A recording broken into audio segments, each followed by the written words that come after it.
ये खबर है कार्वी स्टॉक ब्रोकिंग लेंडर्स मामले में। जी हाँ, एक अहम फैसला आया है। ये फैसला क्या है और क्या है पूरी खबर, ये जानते हैं। चलते सीधे ब्रजेश के पास, जो हमारे साथ इस वक्त जुड़ रहे हैं स्टूडियो से। ब्रजेश, बताइए क्या अहम फैसला आया है और इसका क्या मायने हैं?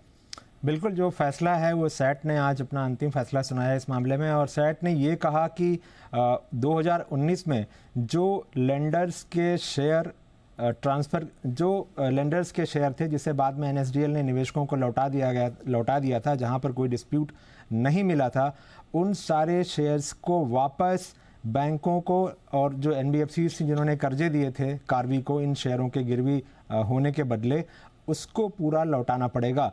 और ये लौटाने के लिए 4 हफ्ते का वक्त दिया है, और अगर ये नहीं लौटा पाते हैं तो न लौटाने पर 10% ब्याज के साथ इस रकम की भरपाई करनी होगी। इसमें सैट ने ये कहा है कि सेबी, एनएसई और एनएसडीएल इन तीनों पर जिम्मेदारी होगी कि वो लेंडर्स के जो शेयर थे जो कार्वी ने इन लेंडर्स के पास रखे थे उनको लौटाए। लेंडर्स में अगर आप देखें तो जो कौन कौन से थे, तो बजाज फिनसर्व था, इनका करीब 345 करोड़ के आसपास का एक्सपोजर था। आईसीआईसीआई बैंक का करीब 640 करोड़ के आसपास का एक्सपोजर था। एचडीएफसी का करीब 350 से 450 करोड़ के आसपास का एक्सपोजर था। इंडसइंड बैंक का 133 करोड़ का करीब एक्सपोजर था। एक्सिस बैंक था जिसका करीब 90 करोड़ के आसपास का एक्सपोजर था। लेकिन जो एक्सिस बैंक के शेयर थे वो ट्रांसफ़र नहीं हो पाए थे, वो अब भी वो डीमैट में ही पड़े हुए थे, वो शेयर लौटाए नहीं जा सके थे।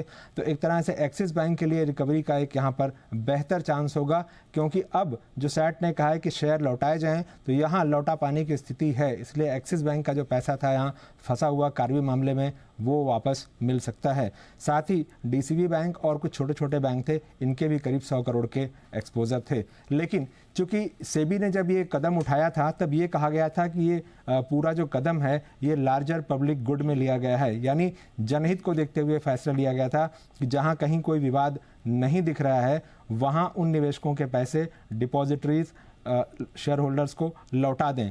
लेकिन यहाँ जो क्लेम किया गया था बैंकर्स की तरफ से कि ये पैसे जो है, ये जो शेयर हैं वो कार्वी से उन्हें मिले थे और कार्वी ने ये बताया था कि ये शेयर उनके हैं, और इस आधार पर ये उनको लोन दिया गया था शेयरों के बदले। और एक तरह से उस ज़माने में इंडस्ट्री प्रैक्टिस था, तो इसमें बैंकों की कहीं कोई गलती नहीं है, ये दलील दी थी बैंकों ने। लेकिन सेबी ने जब ये कहा कि लार्जर पब्लिक गुड की बात है, तब बैंकों की तरफ से भी ये कहा गया कि जो पैसा है वो उनका अपना नहीं है, बल्कि ये भी किसी डिपॉजिटर का है। तो फिर एक तरफ के ही पब्लिक गुड का ध्यान क्यों रखा जा रहा है?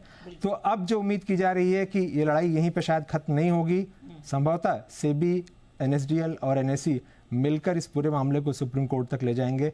तो ये इमीडिएटली खत्म होता तो कम से कम नहीं दिखता है। ओके, तो इमीडिएटली नहीं खत्म होता, बट पब्लिक गुड की यहाँ पर एक तरह से अपील की जा रही है, और उसके तहत हम देख रहे हैं कि आज ये बड़ा एक लैंडमार्क काइंड ऑफ जजमेंट, या आप कहेंगे सैट ने अपना एक आखिरी फैसला यहाँ सुनाया है।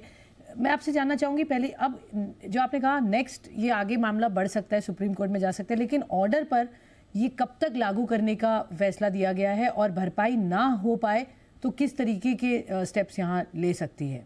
देखिए, ये कहा गया है कि एनएससी, सेबी, एनएससी और एनएसडीएल इन तीनों को मिलकर 4 हफ्ते में जो शेयर्स, यानी बैंकों के पास जो शेयर गिरवी रखे गए थे जिसे डिपॉजिटरी ने निवेशकों को ट्रांसफ़र कर दिया था, उनको 4 हफ्ते में रिस्टोर करना है।